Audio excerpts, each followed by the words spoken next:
Hello, good morning everyone and welcome to today's class. So in the last class,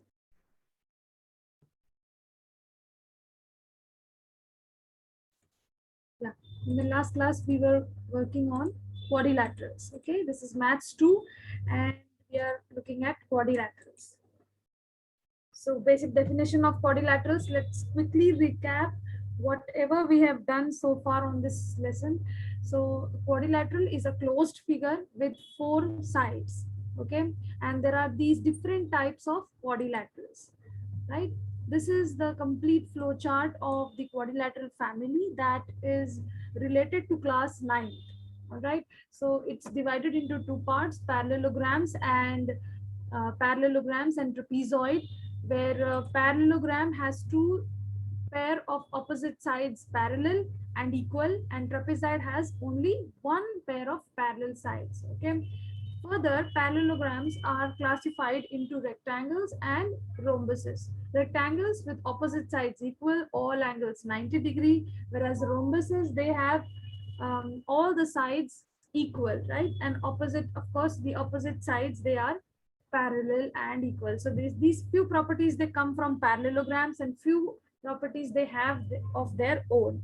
Okay, and then a square has all the properties of rectangle, has all the properties of rhombus, has all the properties of parallelogram. Okay, so that's a square. Fine. Then we saw some properties of parallelogram. Okay, so the first property is about adjacent angles. Now when we say parallelograms, that means rectangle, square and rhombus, all of them are parallelogram. That means all these properties are applicable for rectangle, rhombus and square. Okay, so let's look at the properties one by one. For a parallelogram, the adjacent sides, they are the adjacent angles, they are supplementary. That means if we add two adjacent angles, the angles which are next to each other, if we add such two angles like A and B, the sum is 180-degree. B and C, then the sum is again 180-degree.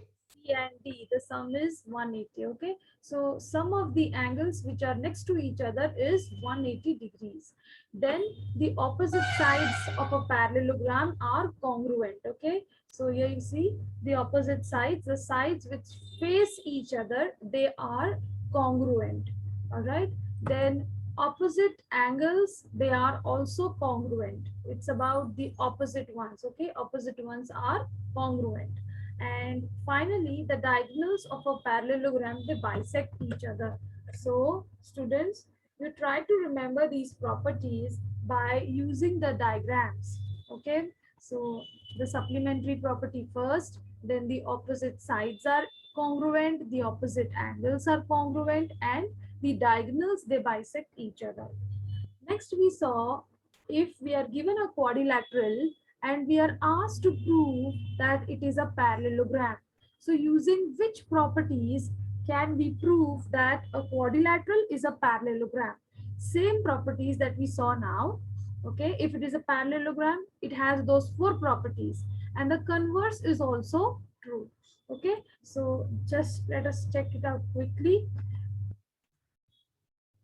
If the opposite sides are congruent, then we can say that it's a parallelogram. Okay, so the first one, if the opposite sides are congruent, now two pairs, okay, both the pairs should be congruent, then we can say that yes, it's a parallelogram.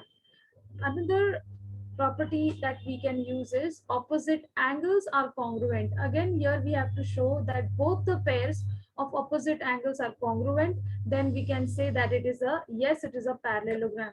Likewise, if the diagonals bisect each other, we can say yes, that's a parallelogram. And finally, if we have to use only one pair of side, then we have to prove two things. Firstly, it's parallel and then congruent. Okay, so using one pair and two properties, we can prove that it's a parallelogram. Okay, fine. Next, let's look at diagonal special, right? So just by the properties of diagonals, just by looking at the properties of diagonals, we can identify or name which type of parallelogram it is. We have three types of parallelograms: rectangle, rhombus, and a square. Okay, once again, I'll repeat: rectangle, rhombus, and a square. So first, if we look at a rectangle, the diagonals of a rectangle are congruent. Okay, so if I draw two diagonals like this and I name this rectangle as ABCD, then diagonals are congruent means AC is congruent to BD, like that. Okay, and what about a rhombus? If the diagonals, they bisect pair of opposite angles, okay, bisect pair of opposite angles, and the diagonals, they are also perpendicular bisectors of each other. Perpendicular means they hit each other at 90-degree, and bisector means they divide each other, right? Divide each other into two equal parts. That's about a rhombus. All right, and finally we talk about the squares. There is one property for rectangle, two properties for rhombuses, and three properties for squares. This is another trick to remember. Okay, rectangle, rhombus, and square. So rectangle has only one property about diagonals, that is they are congruent. For rhombuses, there are two properties: they bisect the angles, opposite angles you can say, and they are perpendicular bisectors of each other. Whereas the diagonals of a square, they show all these three properties. Okay, they have all the properties of rectangle and rhombuses. So if you recall the flow chart that we saw, since square is at the bottom, it has all the properties of rectangle, rhombus, and parallelograms. All right. Next, we saw some properties of trapezium. Okay, so trapezium or trapezoid, it's the same thing. Okay, how do we identify them?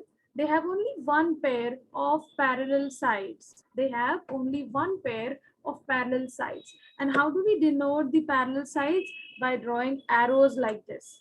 Okay, so these two sides, they are parallel. AB is parallel to BC, so that's a trapezium. Okay, now in case if the non-parallel sides, they are congruent, that is these two are non-parallel sides, AD and BC, because somewhere further if you extend them, they would intersect, right? So these two sides, suppose in case they are congruent, okay, you see here they are congruent, then such type of trapezium is called as isosceles trapezium. Okay, and then since it's isosceles trapezium, the base angles are equal and the top angles are equal. Okay, but this property is not included for your like the property has not been introduced. So whenever there is a question, you have to prove it. Whenever there is a question related to angles of a trapezium, you have to prove that the base angles are equal and the top angles are equal first, and then you can apply. Okay, so with that, we can continue with practice set 5.4.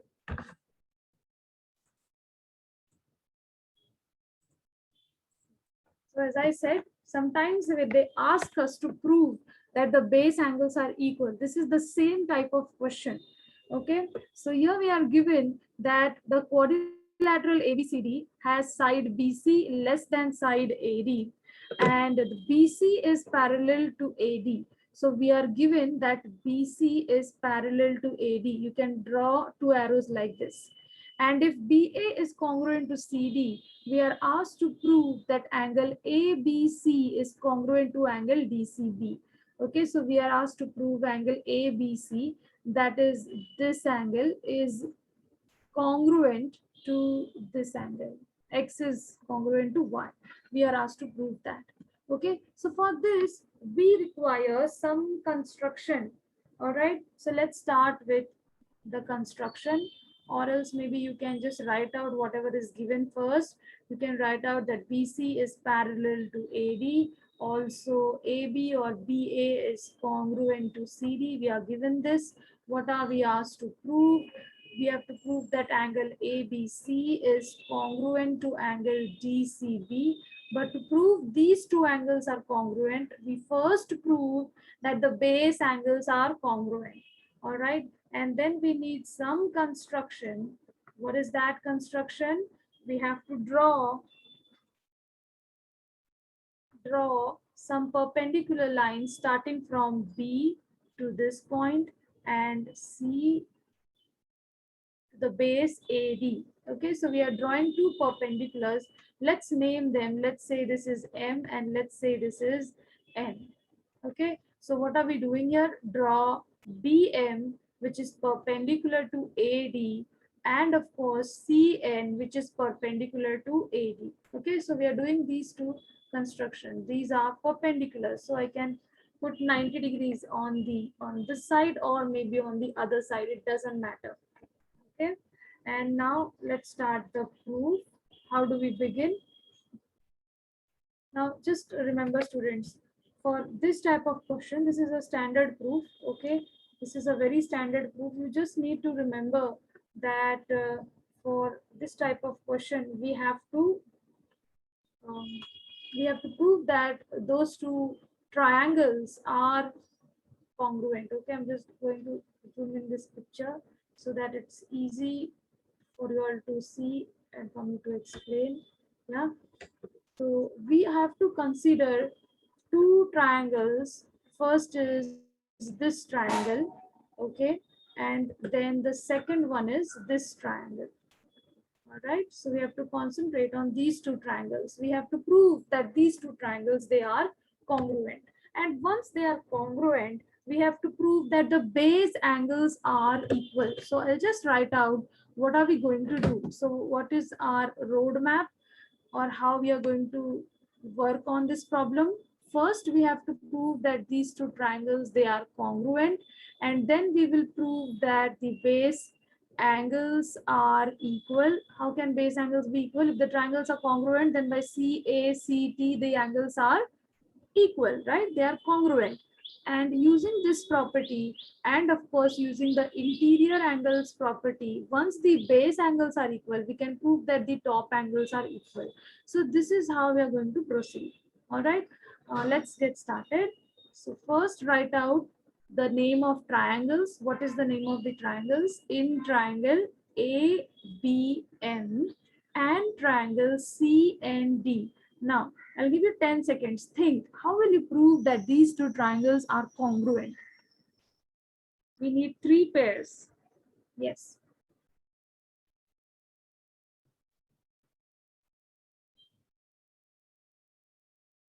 So check. We are given that AB is equal to CD. Okay. So AB is congruent or equal to CD. This is given. Okay. So first part. Second part, angle M is congruent to angle N and that is equal to 90 degree. This is the construction that we did. Both are perpendiculars. Okay. So that is the construction. And finally, last part, what can we say? Third thing, that BM is equal to CN. Okay, so BM is congruent to CN. And what is the reason behind this? The reason is that the distance between parallel sides is always equal. Okay, distance between parallel sides is equal. Okay, that's the reason. All right, so remember we did this, we used this property yesterday also in the last proof. All right, so distance between parallel sides is equal. So this is the distance. BM and CN are the distances between these two parallel sides, and that will be equal. Now, therefore, we can say that both the triangles, they are congruent, but by which rule? By which rule? So triangle ABM is congruent to triangle CND by which rule? Okay, so just check. We have the right angle, we have the hypotenuse equal, and we have one side equal. So what is the rule? It's RHS. By RHS rule, both the triangles, they are congruent. Okay, And once the triangle are congruent, we can prove that by CACT, the base angles are equal. Okay, so therefore we say, therefore angle A is congruent to angle D. And what is the reason behind? CACT. Okay, once we got the base angles, then we have to use the interior angles. All right, so next we are going to use the interior angle property. So here I'm going to change the diagram once again. First we have used the those two triangles. Now we have to concentrate on interior angle property. So that is the C formation, right? And where do you see the C formation? On this side. This is 1C, okay? And likewise, you can see there is one more C formation on the other side. Okay, so we are going to use these two formations. So how do we write it out? Once we have that both the angles are congruent, we can label this as 1. Okay, let's label this as equation 1. And now we proceed to the interior angle property. So for using interior angle property, first we have to say that the sides are parallel. Okay, so we are given, right? We are given that BC is parallel to AD. This is given. Therefore, what can we say? Therefore, angle A plus angle B is equals to 180 degrees. These two sides are parallel. Therefore, by C formation, we can say A plus angle B both will add up to 180 degrees. Likewise, on the other side, we see there are again an interior pair of angles, C formation. So angle C plus angle D, that will also equal 180 degrees. All right. And what is the reason behind this? The reason is interior angle property.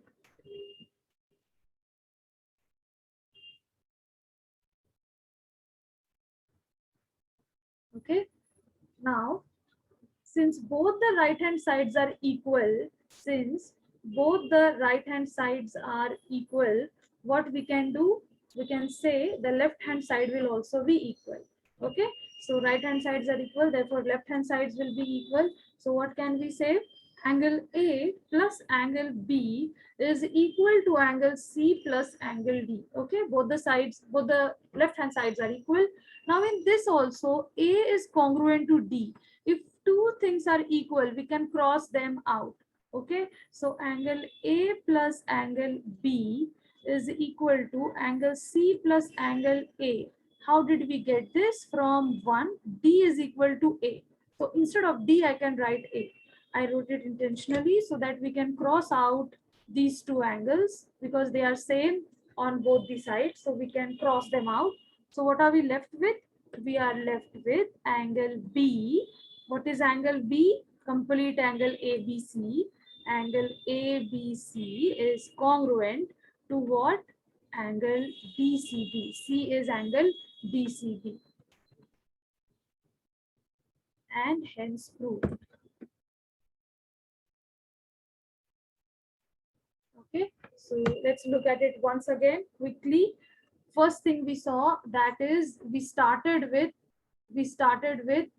saying that we start with drawing out the we start with doing the construction first, correct? That we are drawing two perpendiculars from the tops to the base, and then we are using the triangles, two specific triangles, this triangle and this triangle, to prove that they are congruent. Once the triangles are congruent, we say that the base angles are equal, and then using the C formation, we say that the tops are also equal. Okay, so that's how we prove the angles are congruent for a trapezium. Okay, now let's move on to something new. We're going to learn something new. That was the last question of exercise 5.4. Okay, so something new, that is theorem of midpoints of two sides of a triangle. So far we have seen properties and theorems based on quadrilaterals. Next two or last, these are the last two properties of this lesson, and those are based on triangles. Okay, so first one is theorem of midpoints of two sides of a triangle. That means for two sides of a triangle there will be midpoints. Okay, let's look at the statement. The segment joining midpoints of any two sides of a triangle is parallel to the third side and half of it.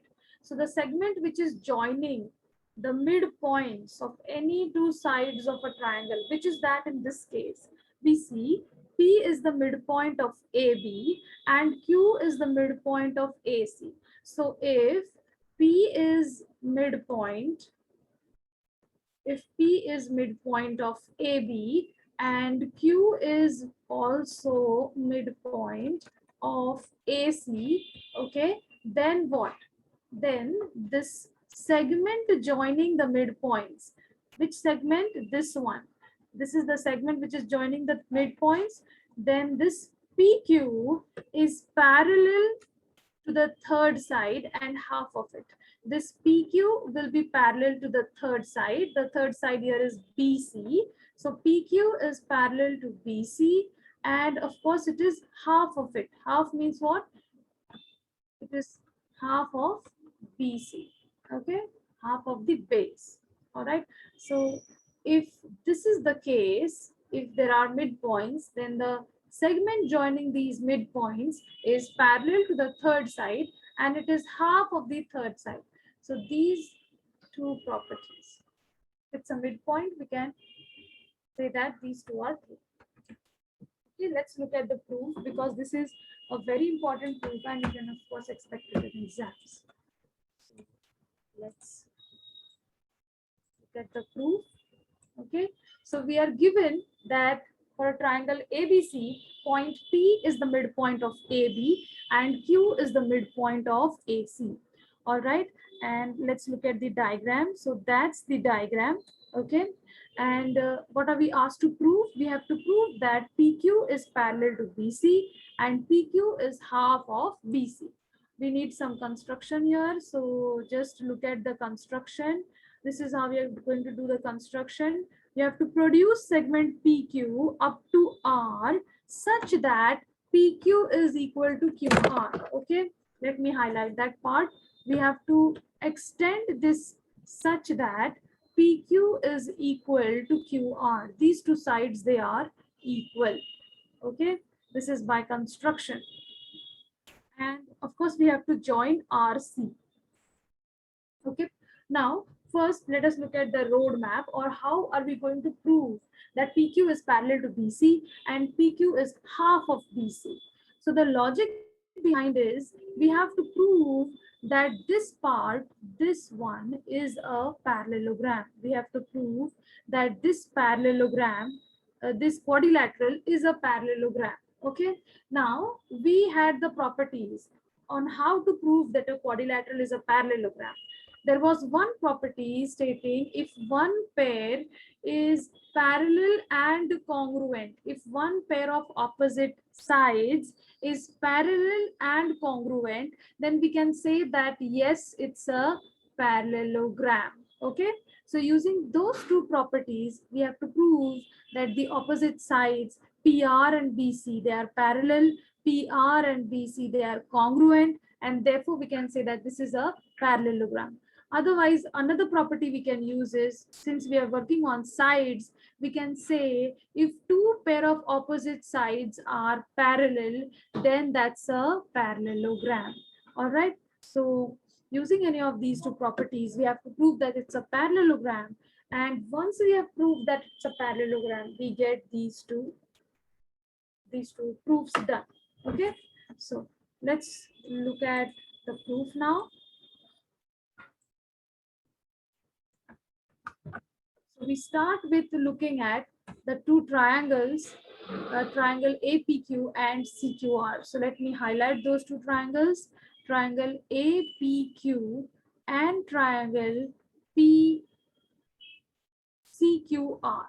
Okay, so that is CQR. Before we prove that it's a parallelogram, we need to prove that these two triangles, they are congruent. Okay. Now to prove that it is congruent, we need how many parts? We need 3 parts. Okay. So we are already given that PQ, we did this construction, PQ is congruent to QR. So that is by construction. Then AQ is congruent to CQ. AQ is congruent to CQ. This is given because Q is the midpoint. Okay. And then we can say that these two angles, they are equal. Just check. These two angles, they are equal by what? By vertically opposite angles. Okay. By vertically opposite angles, we can say that these two angles, they are congruent. Okay. And since we are getting that one pair of angle is congruent and it lies between the two sides, so it will be side angle side test. Okay, this is side angle side test. So therefore we can say that the triangles are congruent by SAS test, because one pair of angles is lying or it is included between the two sides. Okay, and so we can say that PAQ is congruent to RCQ. Let me highlight those. PAQ is this angle and RCQ is this angle. We can say these two angles are congruent by CACT. Now, what is the reason of choosing these two angles only? So that we can show that it's Z formation. Z formation means alternate angles. We have to prove that the opposite sides are parallel. Now, to prove that the opposite sides are parallel, we have to use either F formation or C formation or Z formation. Okay, and the easiest one here is Z formation. So therefore, once you prove the triangles are congruent, we prove that by alternate angles test, since the angles are equal, the lines will be parallel. Okay, so here with the angles, we take one particular side also. And since the angles, they form Z formation, that is alternate angles, therefore we can say that line AB is parallel to line CR by alternate angle test. Okay. And also we said AP is congruent to CR. Okay, so let's mark that AP is congruent to CR and AP is congruent to PB also. Therefore, we can say all these three are congruent, isn't it? Let's look at it once again.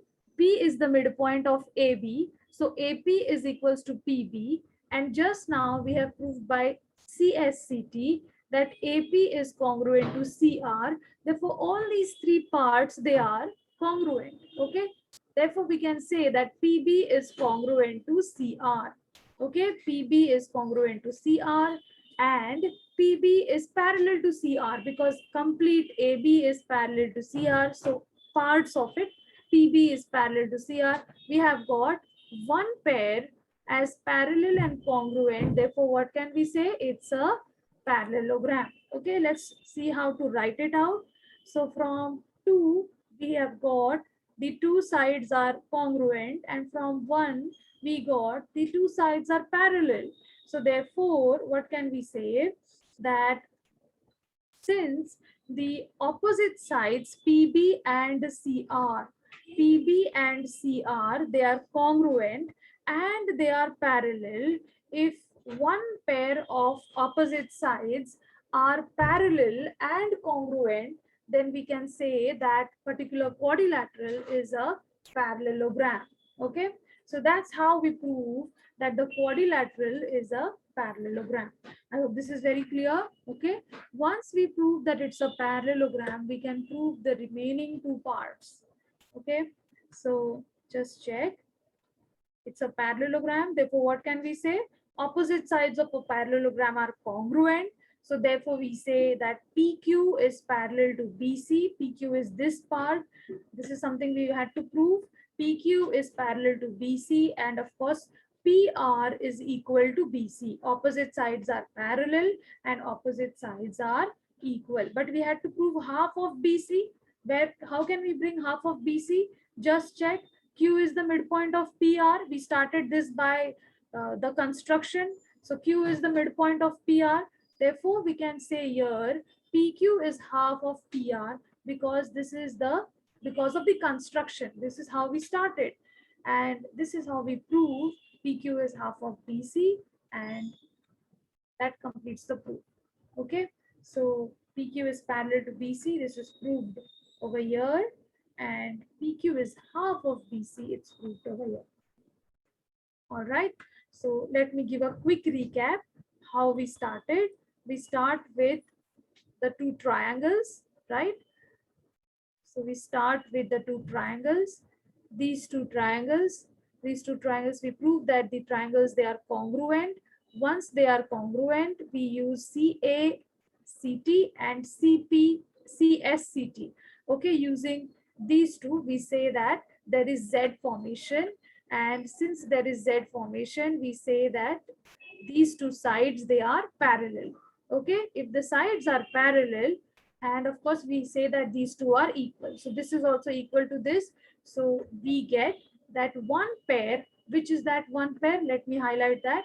We got that these two pairs, they are parallel and they are congruent. If they are parallel and congruent, therefore we saw that this is a parallelogram. This quadrilateral is a parallelogram, and since it's a parallelogram, we say PR is parallel to BC and PR is congruent to BC. Okay, and O is the midpoint. So we got PQ is half of BC and PQ is parallel to BC was proved here. So this is how we prove. Okay, just remember the pattern, remember the steps. Don't remember everything. You just need to remember the logic, how we are going to move from this step to this step, from to that step. Okay, so that's how geometry can be really interesting, and you can score again full marks if you know the logic and the correct way to use the properties. Okay, let's move on to one more theorem. Okay, one more theorem.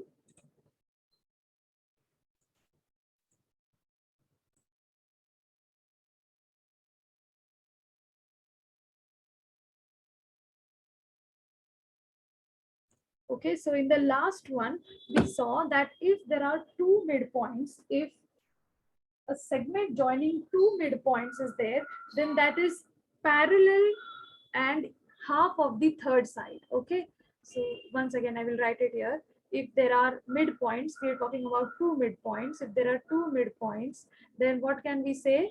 That line joining those two midpoints is parallel and half of it. Now we are going to look at the converse. Converse means what? The other way around. That we will be given the two lines are parallel and half of the third side. Then we have to prove that one of it is a midpoint. Okay, let's look at the theorem. So it says if a line drawn through the midpoint of one side of a triangle, so we are given that D is a midpoint and parallel to the other side, then it bisects the third side. Okay, so converse, it is including only two things over here. One is the midpoint. There is only one midpoint given, so one midpoint, and it is parallel to the third side. One midpoint and parallel, therefore we can say the other one, this is also midpoint. Okay, so this is like a converse, reverse part of the earlier one. Once again, I'll repeat what is the converse. If a line drawn is passing through the midpoint of one side and is parallel to the other side, it bisects the third side. Anything that comes after then is we have to prove. So we have to prove that it bisects the third side. That means we have to prove that E is the midpoint. Okay, so what are we given here? We are given that D is midpoint. This is given. D is midpoint of AB, and we are given that DE is parallel to BC. What are we asked to prove? We are asked to prove that E is the midpoint of AC. Okay, so this is the converse. If we are given these two things, we can say that the third side is also bisected. Okay, now based on these two properties, we will look at some problems. Okay, which two properties? First one was the midpoint theorem, and second one is converse of the midpoint theorem. All right, so let's look at the first question. It says point E and F are midpoints of AB and AC. Let's mark it out. So E is the midpoint of AB and F is the midpoint of AC. So like that, we can label that the sides are congruent. Okay. If EF is equals to 5.6, we are given that EF is equals to 5.6. We have to find the length of BC. Okay, now what is the property? That if these two are midpoints, then EF is parallel to BC and EF is half of BC. That means 5.6 is half of some number. So 5.6 is half of which number? So you just have to double it to get BC, correct? Okay, let's see how to write it out. We start with stating that we are given that in this triangle E and F are midpoints of the sides AB and AC respectively. Okay, therefore what can we say? Therefore by midpoint theorem we can say that EF is half of BC. EF, of course, EF is parallel to BC and half of BC, but in this question we are only using this property. That's why we are not writing that they are parallel. Okay, that's the reason we are not writing. Okay, we are just using half of it. So EF is half of BC, and what can we say further? That means to substitute the values. So replace EF with 5.6 and shift this 2 to the other side. 2 is in division, that side it would multiply. So 5.6 times 2 will give us the answer, that is 11.2. In the question there is no unit involved, so we are not going to set any unit for this. Okay, so that's the solution. See, such a simple question when we ask for 2 marks. Okay, next, prove that the quadrilaterals formed by joining the midpoints of sides of a quadrilateral in order is a parallelogram.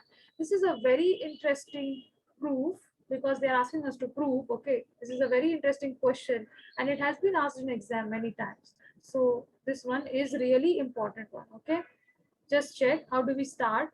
First, understand the diagram. What are we given? Okay, we are given that the midpoints of the sides of this quadrilateral, they are joined. Okay, so it means S is the midpoint of AD, P is the midpoint of AB, Q is the midpoint of BC, and R is the midpoint of DC. All the 4 are midpoints. This is something given. Okay, and you need to mention which sides and use the word respectively. Okay, so that they are aligned properly. And what are we asked to prove? We are asked to prove that this one is a parallelogram. Okay, we are asked to prove that this is a parallelogram. Okay, now how do we prove that it's a parallelogram? Again, the same logic.